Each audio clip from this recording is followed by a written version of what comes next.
Bonjour. Alors aujourd'hui je vais vous parler, c'est rigolo, c'est souvent dans des suites, je devrais faire des trilogies en fait de vidéos. C'était une vidéo que j'avais envie de vous faire avant, puis tout compte fait j'ai parlé de justification. Et aujourd'hui j'avais envie de vous parler de la capacité à dire oui ou non, et de le mettre en parallèle en rappelant que de dire oui ne veut pas dire je t'aime, et dire non ne veut pas dire je ne t'aime pas. Pareil, c'est quelque chose... Oh mon Dieu, quand j'étais plus jeune, euh, mes relations, en fait, quand je les regarde avec du recul, c'était vraiment compliqué. J'étais vraiment dans cette croyance que si quelqu'un me disait non, il y avait quand même un côté où la personne ne m'aimait pas. Ou en tout cas, elle m'aimait pas autant que je sais pas quoi. Et du coup, les relations étaient un genre de mélange, et que ce soit d'ailleurs amicale, amoureuse, peut-être du coup un peu moins professionnelle, parce que la notion d'amour est quand même un peu moins là, mais quand même. Regardez quand même dans votre vie si c'est pas quand même la même chose. Bref, c'était un mélange de chantage, de compta, de sacrifice, enfin vraiment tout ce que aujourd'hui j'exècre. Mais à l'époque, en fait, j'appliquais ce qu'on m'avait expliqué plus ou moins. Hein. Enfin, encore une fois, hein, c'est ce que je voyais autour de moi, c'est ce que j'avais compris des règles sociétales. Parce que quand il y a des doubles injonctions et des injonctions contradictoires, bon, bah, du coup, de toute façon, on est coincé. Et donc, on finit par prendre, en tout cas, moi, je parlais que pour moi, je finissais par prendre la règle la plus commune. Et donc, la règle la plus commune, c'est si tu m'aimes, tu me dis oui. Et puis, avec, vous savez, toutes ces phrases un peu... c'est quoi déjà la phrase la plus connue dans la vie, il faut faire des sacrifices, ou dans une relation, c'est normal de faire plein de compromis pour que ça marche. Bon, on pourra en reparler sur une autre. Mais en gros, aujourd'hui, pourquoi vraiment cette notion de oui, de non, et de le décorréler du je t'aime ou je t'aime pas, c'est ça dont je voulais parler aujourd'hui. La première chose que je répète très souvent en séance, en fait, c'est que c'est impossible de dire oui tout le temps, et à tout le monde. Mon exemple préféré, alors j'ai un exemple personnel, c'est que moi je me retrouvais à dire oui, bon, aussi peut-être parce qu'il y avait le fear of missing out, vous savez, la peur de pas, de rater quelque chose, d'avoir envie de tout faire, sans doute. Mais il y avait quand même aussi le côté où c'était quand même dur de dire non. C'est comme s'il me fallait une vraie raison. Bon, on pourra revenir sur la notion de vraie raison. Un truc, vous voyez pourquoi je vous dis que c'est une bonne suite de la justification, comme si j'avais une vraie justification. J'étais complètement malade, j'avais un problème de boulot, et encore, on le reverra, ça marche pas tout le temps. Bref, je me retrouvais certaines soirées à avoir 3-4 soirées. Bon, même à l'époque où j'étais on fire, que je sortais tout le temps et que mon pseudo c'était fêtarde, non, on peut pas tenir, enfin on peut pas se dédoubler, donc ça marche pas. L'autre exemple que je donne souvent et que j'aime bien, c'est si vous devez choisir une tenue pour un mariage. C'est un peu l'événement où en général on en parle un peu autour de soi, etc. Si vous suivez les conseils de votre mère, même votre père, la mariée, votre conjoint ou la personne avec qui vous y allez, ou même une amie qui est un peu, qui a de bon goût, tout le monde va vous dire quelque chose de différent. Donc qu'est-ce que vous faites au final? Est-ce que vous y allez toute nue? Tout nu, ou est-ce que vous finissez par vous dire, bon, en fait, c'est moi, c'est ma vie, c'est mes choix. Je sais que c'est un peu tiré par les cheveux, mais c'est quand même quelque chose que j'essaye de rappeler parce que il y a vraiment cette croyance, si vous regardez, en fait, là, vous êtes coincé, c'est soit dans ces cas-là, il faut que vous ayez très très peu de personnes que vous aimez, et dans ces cas-là, vous pouvez dire oui tout le temps, mais dès que vous avez plus de 3-4 personnes, c'est pas possible, parce que justement, en plus... je vous referai une vidéo sur les relations compatibles et pas de compta. Et vous verrez qu'on a besoin de plein de relations différentes pour pouvoir vraiment être épanoui. Donc, à part si vous avez un ou deux amis et que le reste, ça marchera pas. Donc la première chose, c'est que c'est en fait impossible. Donc cette croyance de dire si je t'aime, je te dis oui, c'est vraiment... Et d'ailleurs, je pense même que ça vient... Enfin, moi, je l'entends beaucoup avec les enfants autour de moi qui disent t'es pas gentil, tu m'aimes pas quand on dit non à l'enfant. Et je trouve que c'est hyper intéressant de devoir le verbaliser en rappelant à l'enfant que non, non, non, non, ça n'a rien à voir, c'est qu'il y a un cadre, c'est qu'il y a des moyens, on peut pas, on veut pas de temps en temps, etc. Ça aussi, je trouve ça intéressant. Mais donc en gros, à part là, ce que je vous propose de faire avec les enfants, c'est-à-dire tout de suite commencer à changer les choses et leur expliquer que non, non, non, ça n'a rien à voir, et que je peux te dire non et être très ferme et t'aimer profondément, et justement, et pas l'histoire de pour ton bien, juste c'est comme ça. Euh, et là, en fait, le risque, c'est qu'on va devenir manipulateur, manipulatrice. Et en fait, si vous regardez bien, euh, pourquoi on manipule? Parce qu'en fait, on sait qu'on n'aura pas les choses en direct et qu'on a peur de pas avoir une réponse oui à notre demande. Donc on va essayer de créer des choses, d'utiliser des stratégies. Il y en a plein hein, pour la manipulation, je vous laisse checker, vous en connaissez sans doute. Et on en utilise tous. Et toute la problématique, c'est d'essayer d'en utiliser, de mon point de vue, toujours pareil, d'en utiliser le moins possible. Parce qu'en fait, moi je trouve que c'est épuisant, la manipulation. Et en plus, c'est quand même se maintenir, soi et les autres, dans un état un peu de crainte, de survie, vous voyez, de l'autre est quand même un peu un danger. Je peux pas trop lui faire confiance parce que si je lui dis tout simplement ouais, j'aimerais ça, en fait, j'ai aucune confiance ou conscience que l'autre ait la capacité de me dire oui, en fait, justement. Ou me disent non, mais comme je vous le dirai après, il y a d'autres stratégies. Donc, moi, je trouve ça assez embêtant, parce que ça crée pas mal de manipulation, et encore une fois, on le voit pas mal chez les enfants qui essayent de louvoyer pour avoir ce qu'ils veulent. Hein. Ils ont raison, hein, ils sont au top de leur définition des besoins, pour le coup, qu'on perd, je trouve, un peu avec l'âge. Donc voilà, donc, ça c'était le deuxième point. Le troisième point, ce que je trouve assez inquiétant, et que moi, encore une fois, ça a été... Enfin, je ne vous parle que de toute façon que depuis moi, hein, donc c'est un vrai souci, parce que quand on n'accepte pas que l'autre nous dise non, nous, on n'a pas le droit de dire non. Et c'est souvent dans les deux sens. C'est-à-dire que, en fait, vous vous rendez compte, c'est votre règle. Parce que si vous croyez que de dire non, ça veut dire je t'aime pas, et que vous le prenez mal quand on vous dit non, bah, vous n'avez pas le droit de le dire. Et donc vous êtes à nouveau complètement bloqué. Et soit vous vous engueulez avec tous les gens dans votre entourage qui osent vous dire non, soit vous êtes dans un état de mi-sacrifice, burn-out, j'en peux plus, enfin bref. Donc ça devient très compliqué. Et j'ai la sensation qu'en plus, ne pas assumer être capable de dire non amène beaucoup de drama. Parce que justement, hop, ma vidéo d'avant sur la justification, bah, vous allez passer votre temps à vous justifier et vous allez le voir, vous allez faire un battle de comptabilité de valeurs qui va être horrible en fait. Et c'est mon autre point, c'est que ça, on l'a tous fait de toute façon, hein, de se sacrifier. Donc en gros, vous allez vous en rendre compte que de temps en temps, vous allez dire oui pour quelque chose que vous vouliez vraiment pas. Et en fait, la personne en face de vous, c'est pas si important que ça pour elle, mais vous pouvez pas le savoir en fait, parce que vous n'êtes pas dans sa hiérarchie de valeurs. Et même si on connaît très bien les gens qu'on aime, on les connaît pas à ce point-là. Enfin, je pense pas en tout cas. Et, euh, et à l'inverse, quand la personne va vous dire non sur quelque chose qui pour vous était hyper important, euh, en fait, là, ça peut être un vrai drame. C'est pour ça que je vous dis que le drama, il vient de cette histoire de valeur. C'est encore à ce moment-là que vous allez entendre les gens et vous entendre dire « il me respecte pas, elle me respecte pas ». Non, non, encore une fois, c'est pas vous, c'est votre système de valeurs. C'est que pour vous, c'était tellement important et ça avait l'air insignifiant en face, dans la vie de l'autre. Souvent, pour nous, ce qui est hyper important n'est pas forcément passionnant chez l'autre. Hein. Mais bon. Et donc, là, vous êtes coincé parce que vous pouvez pas trop le dire. Et vous rentrez dans un jeu comptable de ouais, mais moi j'ai fait ça, et toi t'as pas fait ça, et là, là, là. Et puis à ce moment-là, quand t'avais dit que tu. Bon, bref. Je sais que ça vous est déjà arrivé et je pense que ça a déjà dû tuer certaines de vos relations. En tout cas, ça crée des hauts, des bas, des tensions constantes. Et même si les tensions, bon, bah, c'est le propre de la relation. Hein. Enfin, il y a des vagues, il y a des évolutions. Quand même, si on peut essayer d'éviter à chaque fois qu'on doit répondre à une question, d'être dans ce niveau de tension, c'est quand même un petit peu agréable.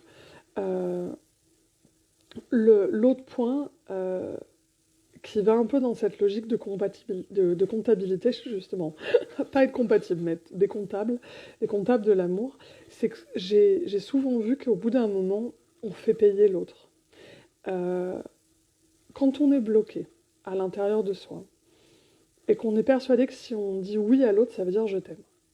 Vous imaginez bien que le nombre de fois où vous avez dit oui à l'autre, vous allez les comptabiliser. Surtout si vous êtes sacrifié, que vous n'aviez pas vraiment envie, etc. Ou que ça vous a coûté, encore pire. Et à un moment, vous allez sortir l'addition. Ah, moi, j'appelle ça comme ça, hein, mais vous voyez, ou le bilan comptable. Mais vous allez le sortir. Et j'ai vu des couples en période de grosse tension et de gros problèmes, de clash, ou de période de cycle, vous savez, où il y a des fins, où on se demande si on va recommencer, si on va se réinventer ou si on arrête. Bon, sans parler des divorces, où là ça sera encore plus facile, mais vous voyez bien, les divorces, c'est je te présente l'addition. C'est tu m'as fait chier là-dessus, du coup tu vas payer, et puis donc on passe d'une vraie compta de temps, de sacrifice, de ceci, cela, à une compta d'argent. Bah du coup tu me dois ça, et du coup tu dois aussi te sacrifier, et puis bah mon prochain déménagement, faut que tu le fasses avec moi, t'es pas dispo, je m'en fous, tu te débrouilles, enfin vous voyez, il y a un jeu, on revient à nouveau dans un jeu de pouvoir que je trouve hyper compliqué, et, euh, et à la fin j'ai même vu des gens rester avec des personnes pour qu'ils puissent récupérer, vous voyez. Donc en fait on devient un peu des... Alors après les huissiers on devient des comptables, après les comptables on devient des huissiers, c'est-à-dire qu'on se retrouve à devoir quémander et dire ça je veux, ça je veux, ça je veux. Donc vraiment c'est pas le type de relation que je vous conseille parce que je l'ai expériencé, parce que comme tout le monde j'ai passé mon adolescence avec ces schémas-là, et puis à l'époque ça fait tellement...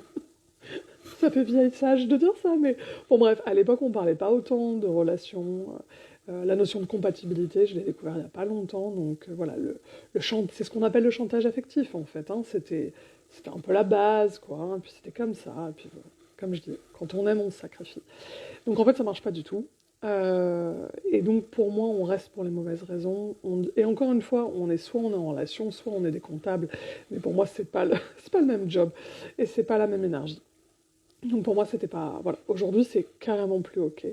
Et comme je vous disais, ça nous empêche, quand on vit ça, ça nous empêche de voir si on est compatible ou pas. Pourquoi? Parce qu'en fait, quand vous dites oui alors que vous pensez non, et non alors que vous pensez oui, la personne en face, déjà, elle sait pas qui vous êtes. Deux, elle sait pas, en fait, si ça va pouvoir fonctionner. Parce qu'en fait, votre oui n'est pas un vrai oui. À aucun moment on sait si vraiment vous avez envie ou pas. Et donc on ne sait pas comment construire et on ne sait pas si vraiment ça va fonctionner sur le long terme. Long terme, on n'est pas obligé de s'emballer en disant toute la vie, mais même si c'est pour un projet, ou si c'est pour une soirée, ou si c'est pour des vacances, enfin j'essaie de penser à des projets un peu courts. Dans tous les cas, vous avez besoin de savoir où est l'autre. Et si la personne dit oui tout le temps, alors qu'en fait elle pense non à 80% du temps, ben en fait vous ne savez pas comment vous organiser. Vous ne savez pas où le puzzle est compatible. Et vous ne savez pas où vous avez besoin d'aller chercher d'autres personnes. Encore une fois, c'est beaucoup plus visible dans des projets professionnels. Euh, c'est peut-être moins évident dans des projets relationnels, de type amoureux ou amicaux. Mais n'empêche que vous voyez bien le problème. C'est exactement le même en fait. Et si vous n'arrivez pas... En général, même si on a toujours un domaine qui est plus simple, quand on n'arrive pas à dire oui enfin des vrais oui, donc des vrais non à un endroit, on a du mal à le dire à l'autre. Parce que l'assertivité, c'est quand même un muscle, et, euh, et c'est un peu comme si vous me disiez je suis souple à droite mais pas à gauche. Si en général, quand on apprend à faire le grand écart, que je ne sais pas faire. Donc à vous de me dire dans les commentaires si ma comparaison est valide ou pas. Mais a priori, en général, quand même, euh, l'évolution, elle se passe des deux côtés, et moi, c'est ce que je vois en séance.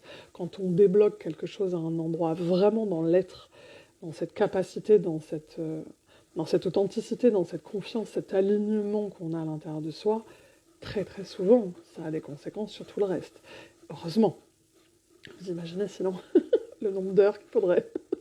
Déjà qu'il en faudrait beaucoup. Mais bon, ça c'est mon avis. Donc voilà, c'était ça que dont je voulais vous parler aujourd'hui. Et bien entendu, pour les personnes qui me connaissent, moi, une de mes valeurs premières, c'est l'authenticité. C'est ça que c'est aussi important, et que je vous parle de ça assez régulièrement. Et je trouve que, en fait, être authentique dès le début dans une relation, euh, c'est quand même traverser la peur de est-ce que la personne va m'aimer pour ce que je suis. Et je trouve ça hyper intéressant parce que à nouveau, on revient dans ce truc de le oui veut dire je t'aime et le non veut dire je t'aime pas. Et là, d'un seul coup, on se dit, bon, bah, en fait, c'est pas juste est-ce qu'elle va m'aimer comme je suis, c'est est-ce qu'elle va m'aimer et est-ce qu'on va pouvoir relationner comme je suis. Il y a des gens, comme je dis, qu'on aime de loin ou qu'on n'aime pas partout, partout étant tous les domaines de vie, parce que c'est pas possible. Il y a des endroits où ça ne colle pas. Et c'est ok, en fait, encore une fois, parce qu'on est des milliards sur Terre. Donc ça tombe bien, hein, ça veut pas dire qu'on est censé tout faire avec tout le monde. Et encore une fois, moi j'adore mélanger, hein, je travaille très souvent avec des amis, etc. Mais vous n'êtes pas obligé, et c'est ça que je trouve intéressant dans l'authenticité, c'est qu'il y a vraiment un côté presque apaisant, où on se dit, bon bah ok, voilà, je peux être moi, et en effet il y aura des tensions dans les noms, il y aura des difficultés, mais c'est pas grave, on peut les traverser, et si on ne peut pas les traverser, et ben on verra qu'on n'est pas compatible à cet endroit, à cet endroit, à cet endroit, et si on n'est jamais compatible à aucun endroit, et ben en fait vous verrez, il n'y a pas de drama, contrairement à ce que je vous disais avant. Il n'y a pas de je te présente l'addition, je te dis, je t'envoie les huissiers, je te fais la gueule ou quoi que ce soit. C'est juste, bah, en fait, on va pas relationner puisqu'il n'y a rien, en fait. C'est un peu comme si vous alliez dans un resto et tout au menu, je pense aux pauvres véganes qui n'ont pas beaucoup de choix en général, et bah, vous vous levez du resto et vous partez. Alors, vous pouvez faire un scandale si vous avez envie, mais si vous êtes bien aligné avec vos valeurs et que vous reconnaissez que tout le monde n'est pas obligé d'être comme vous, puisqu'on est sur Terre et que chacun est là pour expérimenter des trucs différents, et bah donc du coup vous vous levez et vous allez chercher autre chose. Et bah donc c'est la même chose en fait en relation. Bon, c'est bien plus complexe que ça que juste manger, mais vous voyez l'idée de se nourrir. Et donc j'avais noté un petit quelque chose pour quand même pas vous laisser juste avec un constat d'échec, parce que pour la majorité des gens, hélas, les relations sont basées sur le sacrifice. Et donc quand je te dis oui, je te dis je t'aime, et quand je te dis non, je te dis je t'aime pas. Moi, ce que j'aimerais, c'est qu'on rajoute des niveaux, au moins. À défaut de... Ouais, on peut garder le même système en enlevant la comparaison avec je t'aime ou je t'aime pas. Mais en fait, on pourrait... Enfin, moi, c'est mon fantasme un peu hein, de relation. C'est que quand on répond à quelqu'un, qu'il y ait un spectre, qu'il y ait un éventail entre le oui ferme et le non ferme, où là, je referai une vidéo spécifique là-dessus, parce que j'ai un petit schéma que j'ai fait, que je trouve vraiment pas mal. En tout cas, les gens en séance, ça tique bien, et puis je pourrais même vous parler de manipulation et de dépendance affective et tout ça. Mais en gros, vous avez le oui ferme et le non ferme. C'est vraiment ce qui est le oui, c'est vraiment un immense oui, et c'est ce qui est dans vos essentiels, dans vos valeurs. Ça, quand vous rencontrez des gens comme ça, c'est juste incroyable. Parce que à cet endroit-là, vous êtes tellement compatibles que c'est facile. Ça ne veut pas dire que ça l'est autour, mais à cet endroit-là, c'est génial. Le non ferme, c'est que c'est en dehors de ce que vous avez, de ce que vous voulez, comme je disais, expériencer sur Terre, c'est non. Et au milieu, je trouverais ça intéressant qu'il y ait un espace de négociation. Et vous voyez, au lieu d'être dans cette binarité je t'aime pas, c'est je t'aime, et donc du coup, ça peut être bof ou ça peut être je suis pas sûre. Vous voyez, il y a un côté un peu plus oui, un côté un peu plus non.